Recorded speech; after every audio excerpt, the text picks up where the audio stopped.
जय श्री कृष्णा। राधे राधे। वैशाख मास महात्म अध्याय 14। वैशाख मास में सकाम भाव से, स्वार्थ से या आलस से भी अगर सूर्य उदय से पहले स्नान करते हैं तब भी मनोवांछित फल मिलता है।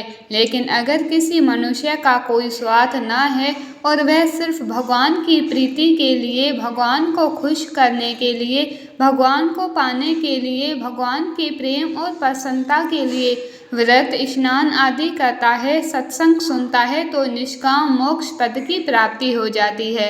अब खुद सोच लो, चाहे स्वार्थ से या न स्वार्थ से, वैशाख के इस पावन महीने को यूं ही जाने मत दो, कुछ ना कुछ लाभ अवश्य लो। अब श्री गणेश जी महाराज और अपने गुरुदेव को याद करते हुए वैशाख मास महात्म का अध्याय 14 सुनते हैं। वैशाख मास महात्म के अध्याय 13 में हमने राजा हेमांग के कर्मों की गति का विवरण सुना। अब आज इस अध्याय 14 में वैशाख मास में अन्न जल दान का महत्व एक पिशाच की कथा से जानेंगे। शुरू करते हैं। श्री नारद जी बोले, मिथिलापुरी का धर्मात्मा राजा श्रुति कीर्ति इस अद्भुत चरित्र को देख हाथ जोड़कर सुखपूर्वक बैठे हुए ब्राह्मण शुतदेव जी से कहने लगे, हे महात्मन, मैंने ये बड़ा अद्भुत तथा आश्चर्यमय चरित्र सुना, जिनके धर्म के प्रताप से इक्ष्वाक वंशीय राजा हेमांग को मोक्ष प्राप्त हो गया। इस धर्म को विस्तार से कृपा कर मुझे बताइए।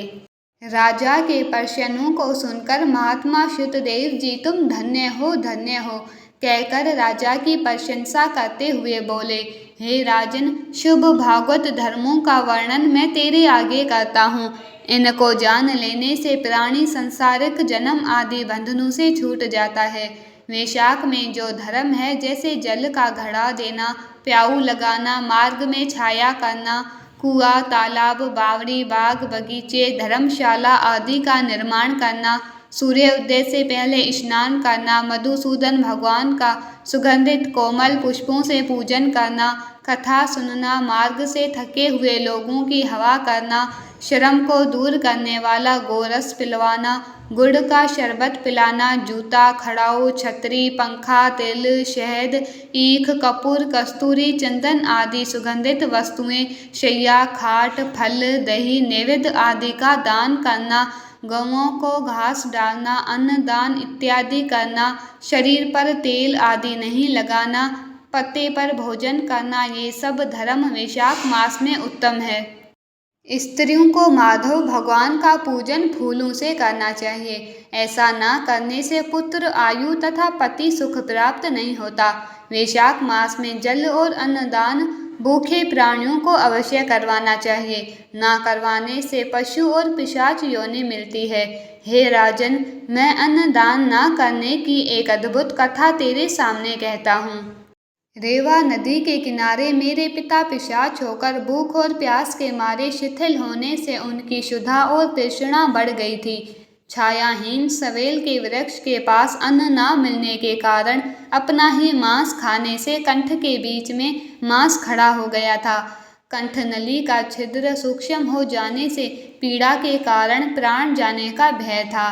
कुआं, बावड़ी शीतल जल को विष समझते थे। मैं गंगा यात्रा के निमित्त उस जगह से जा रहा था, तब मार्ग में देवयोग से रेवा नदी के किनारे पर पहुंचा।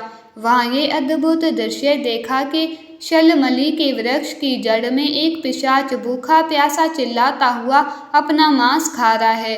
वह पापी मुझे मारने के लिए दौड़ा, परंतु मेरे तेज के कारण निहत हो गया। मेरे हृदय में दया उत्पन्न हुई, तब मैंने उससे कहा, डर मत, तू कौन है, जल्दी बता, तुझे कष्ट से अभी छुड़वा दूंगा। मेरा ऐसा कहने पर अपना पुत्र मुझे ना जानकर वह कहने लगा कि पहले मैं अनर्थ देश में भूवरख्या नगर में जन्मा था। मेरा नाम मैत्र था और संस्कृत गोत्र में उत्पन्न हुआ था। तप, दान, विद्या और यज्ञ आदि में मेरी बड़ी निष्ठा थी। मैंने संपूर्ण विद्या पढ़ी और पढ़ाई भी। संपूर्ण तीर्थों में स्नान भी किया।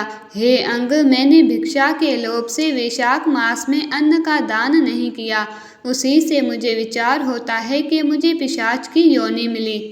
अब मेरे घर पर श्रुतदेव नाम का मेरा पुत्र है, जो बड़ा ख्यातिवान है। उससे मेरी दशा कह देना कि तेरा पिता अन्नदान न करने से स्वर्ग नहीं गया और नर्मदा नदी के तीर पर बड़ा दुखी हो अपना ही मांस खाकर वृक्ष की जड़ में पिशाच बनकर बैठा है।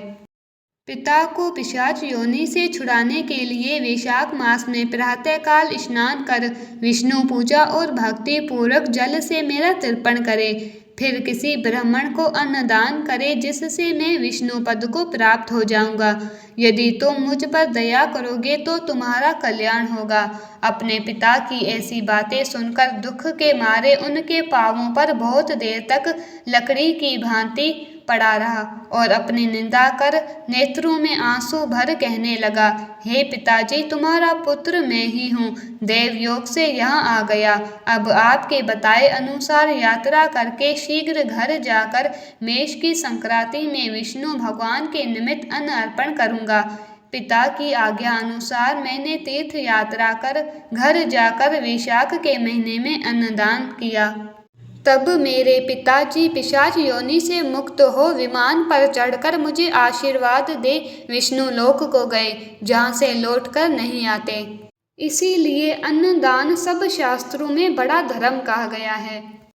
हे राजन, ये सब धर्मों का सारभूत है जो मैंने कह दिया। अब और किस बात को सुनने की तुम्हारी इच्छा है सो पूछो, मैं तुमसे सत्य ही कहूँगा। इसके बाद मिथिलापुरी के राजा श्रुतिकीर्ति ने कहा, हे ब्राह्मण, जलदान न करने से इक्ष्वाकु वंशधर राजा का 3 जन्म चातक होना और मेरे घर में गृह गोदी बनना ठीक ही हुआ, क्योंकि साधु महात्माओं की सेवा न करने से गिद्ध की योनि पाई। परंतु आपने जो ये कहा कि उसे 7 जन्म तक कुत्ते की योनि मिली, ये बात मुझे बहुत अनुचित लगी। इसे बिना कारण ही कुत्ते की कुयोनि क्यों मिली? हे विप्रवर, मैं आपका प्रिय शिष्य हूँ, आप मेरे इस संशय को दूर कीजिए। राजा के प्रश्नों को सुनकर महायशस्वी श्रुतदेव जी धन्य धन्य कहकर कहने लगे, हे राजन, पाप रहित जो तुमने पूछा है मैं उसका समाधान कहता हूँ। यही बात एक समय कैलाश के शिखर पर शिवजी ने पार्वती जी से कही थी। सब लोकों की रचना कर उनकी आमुष्मिक और ऐहिक 2 प्रकार की स्थिति बनाई।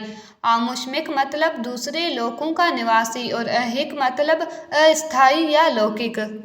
हे माँ भागे, जल सेवा, अन्न सेवा और औषधि सेवा, ये तीनों ऐहिक है, मतलब इसी लोक की स्थिति के लिए है और इसी लोक में आपको फल मिल जाएगा। साधु सेवा, विष्णु सेवा और धर्म सेवा, ये तीनों परलोक की स्थिति के लिए है, इसी से हमारा परलोक बनता है। ऐहिक हेतुओं का करना तत्काल धन संपत्ति देता है, अप्रिय बातें कहना भी दुख का हेतु होता है। यहाँ एक पुराना इतिहास वर्णन करते हैं, जो ऐसा पाप नाशक और अद्भुत है जिसके सुनने से मन में रोमांच हो जाता है। यज्ञ दक्षा में उपगत दक्ष प्रजापति एक समय महादेव जी को बुलाने कैलाश पर गए। उन्हें देखकर उन्हीं की भलाई सोचकर महादेव जी ने उठकर उनका आदर नहीं किया, क्योंकि शिव जी ने सोचा कि मैं संपूर्ण देवताओं का गुरु हूँ। स्वामी सेवक के आने पर पति स्त्री के लिए, गुरु शिष्य के लिए कभी नहीं उठते हैं। जो स्वामी स्वयं भ्रंत आदि यानी नौकर, सेवक, दास आदि के लिए उठते हैं, उनकी आयु, धन और यश तत्काल नष्ट हो जाते हैं। इसीलिए मुझे उठना उचित नहीं है। ये मेरे प्यारे ससुर है। ऐसा सोचकर दक्ष प्रजापति की भलाई के लिए ही महादेव जी आसन से नहीं उठे। तब महादेव जी द्वारा उठकर आदर न किया जाने के कारण दक्ष प्रजापति को बड़ा क्रोध आया और वह अनेक प्रकार के महादेव जी के आगे उनकी निंदा करने लगे और बोलने लगे कि ऐसा अहंकारी है जिसका धन केवल एक बूढ़ा बैल है, कपाल की हड्डियां धारण कर रखी है, शमशान में घर है, सर्पों के आभूषण है, संग में रात दिन भूत प्रेत पिशाच ऐसे दुर्जन रहते हैं। दुरात्मा नारद के बताने से मैंने अपनी प्यारी कन्या सती का विवाह इसके साथ कर दिया। ये भी अलग धर्म वाली हो गई है, मैं इसे कभी नहीं सह सकता। मेरी पुत्री से भी मुझे कुछ प्रयोजन नहीं है। इस तरह बहुत कुछ उल्टा सीधा कह के दक्ष ने सती और शंकर शंकर जी को निमंत्रण नहीं दिया और अनेक प्रकार के कुवाक्य कह के चला गया। तदंतर यज्ञ स्थान में जाकर संत और मुनियों को संग लेकर उसने विधि पूर्वक यज्ञ करने लगा और वहाँ पर भी वह शंकर जी की निंदा करता रहा। ब्रह्मा और विष्णु को छोड़कर सिद्ध, चरण, गंधर्व, यक्ष, राक्षस और किन्नर आदि सभी देवता यज्ञ में आए। तब सती की इच्छा अपने कुटुंबियों से मिलने तथा उत्सव देखने की हुई। स्त्रियों का स्वभाव चंचल होता है। महादेव जी के मना करने पर भी सती ने जाने की मन में ठान ली थी। महादेव जी बोले, हे प्रिय, सभा में बैठकर वो मेरी निंदा करते हैं जो तुम सह नहीं पाओगी और तुम निश्चित ही शरीर त्याग दोगी। इसीलिए तुम अपने पिता के घर मत जाओ, वहाँ जाने से तुम्हारा कल्याण नहीं है। इस प्रकार समझाने पर भी सती नहीं रुकी और अकेले घर से निकलकर पैदल चल दी। तब नंदी ने चुपचाप सती को अपनी पीठ पर बिठा लिया और महादेव जी के करोड़ों भूत आदि गण उनके पीछे चल पड़े।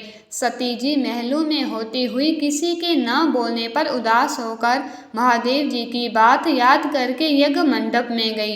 वहाँ पर भी उनके पिता दक्ष प्रजापति और सभा के सब लोगों को अपनी तरफ देखकर भी न बोलने पर सती जी वहीं खड़ी होकर रुद्र की आहुति तक पिता की चेष्टाएं देखती रही। जब दक्ष ने रुद्र को छोड़कर बाकी सब के लिए आहुति दे दी तो सती आंखों में आंसू भरकर दुखी होकर बोली, बड़ों का अपमान करने में कल्याण नहीं होता।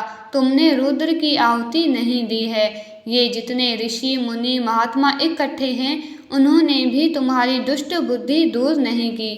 विधाता इनके भी विमुख ज्ञात होता है। सती की ऐसी बातें कहने पर पूषा देवता मुख फाड़कर हंसने लगे और दक्ष शिव जी की निंदा करने लगे। उनकी बातों और पति की निंदा सुनने का प्रायश्चित करने के लिए क्रोध से लाल होकर सती ने शरीर त्याग देने का विचार किया और सबके देखते देखते सती होम की अग्नि में गिर पड़ी। सती के गिरते ही बड़ा हाहाकार मच गया। महादेव जी के गण भागकर शिव जी के पास पहुँचे और सब कथा सुनाई। शिव जी ने ये सुनते ही उठकर कालांतर के समान क्रोध से एक जटा अपनी उखाड़कर पृथ्वी पर दे मारी। उससे एक बड़ा भयानक बलवान महाकाय वीर भद्र उत्पन्न हुआ। उसके सहस्त्र भुजाएं थी और रूप यमराज के समान। वह महादेव जी के सम्मुख हाथ जोड़कर कहने लगा, क्या आज्ञा है। अब ये सुनकर रुद्र भगवान क्रोध करके अपने सम्मुख खड़े हुए वीरभद्र से बोले, तुम बड़े बड़े बलवान भूत गणों को अपने साथ ले जाकर नंदिक दक्ष का नाश कर दो। उसी के कारण मेरी प्रिय सती को शरीर त्यागना पड़ा है। महादेव जी की आज्ञा पाकर वह सभी यज्ञशाला में पहुँचे और देवता, असुर, मनुष्य आदि सब बड़े बड़े वीर को मार गिराया। पूषा के दांत उखाड़ डाले तथा दुरात्मा भृगु की दाढ़ी मूंछ उखाड़ डाली। जिसने जो अंग फड़फड़ाया था उसका वही अंग वीरभद्र ने उखाड़ फेंका और दक्ष के सिर की रक्षा भृगु के मंत्र बल से करने के कारण बड़े उद्योग करने पर भी सर नहीं कटा। तब रुद्र ने शिव जी ने स्वयं आकर उस दुरात्मा दक्ष का सिर काटकर अलग फेंक दिया और यज्ञ में जो आए थे उनका संहार कर गणों सहित कैलाश को चले गए। मरने से जो बचे थे वह ब्रह्मा जी की शरण में गए। उनको संग ले ब्रह्मा जी कैलाश पर पहुँचे। महादेव जी का क्रोध शांत कर समझा बुझाकर उन्हें वे यज्ञशाला में ले गए और जो यज्ञ में मारे गए थे उन सबको जीवन दान करवाया। सदाशिव ने दक्ष के धड़ पर बकरे का सिर रख दिया। उसी के उनकी प्रसन्नता के लिए बम बम किया जाता है। जो हम कहते हैं ना, बम बम भोलेनाथ, वह इसीलिए किया जाता है। बकरे की दाढ़ी भृगु जी के मुख पर लगा दी गई। पूषा के जहाँ तहाँ अंग लगाकर सबके सर जोड़ दिए और सबका कल्याण कर दिया। दक्ष का यज्ञ पूरा कराकर देवता अपने अपने स्थानों को चले गए और शिवजी नैष्ठिक ब्रह्मचर्य व्रत धारण कर गंगा तट पर पुनाग वृक्ष के नीचे तप करने लगे। वैशाख माह मातम अध्याय 14 संपूर्ण।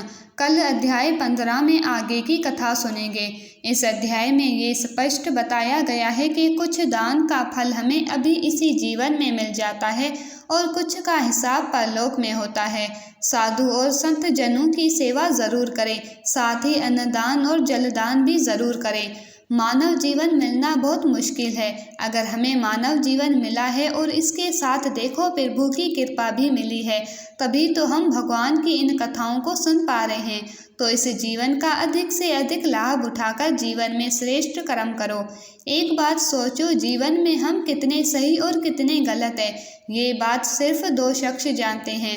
और वो कौन है? वह है ईश्वर और हमारी खुद की अंतरात्मा। और पता है मज़े की बात क्या है? ये दोनों ही हमें नज़र नहीं आते। दोनों की आवाज़ हमें कलयुग और माया के प्रभाव की वजह से बहुत कम सुनाई देती है। ऐसे में बताओ हम कैसे अपने किए को सही कर सकेंगे? है ना? उत्तर है सिर्फ प्रभु की शरण लेके। और कलयुग में तो बड़ा आसान है, नाम जाप करने से ही प्रभु शरणागत मिल जाती है। इसीलिए बार बार कहती हूँ, हर समय, हर पल, हर सांस के साथ प्रेम से, मन से, भाव से जाप करते रहो। हरे कृष्णा कृष्णा कृष्णा हरे हरे, हरे राम राम राम हरे हरे। याद रखो, कल युग केवल नाम आधार है। सिर्फ नाम जाप करके ही कृष्ण भक्ति, प्रेम, मुक्ति, शक्ति सब मिल सकती है। लास्ट में एक रिक्वेस्ट, प्लीज़ इन वीडियोस को ज़्यादा से ज़्यादा शेयर करके वैशाख मास के प्रभाव को सबको बताओ। अपने शास्त्रों का ज़्यादा से ज़्यादा प्रचार करो, ये भी एक सेवा है। Please like, share and subscribe. Hare Krishna.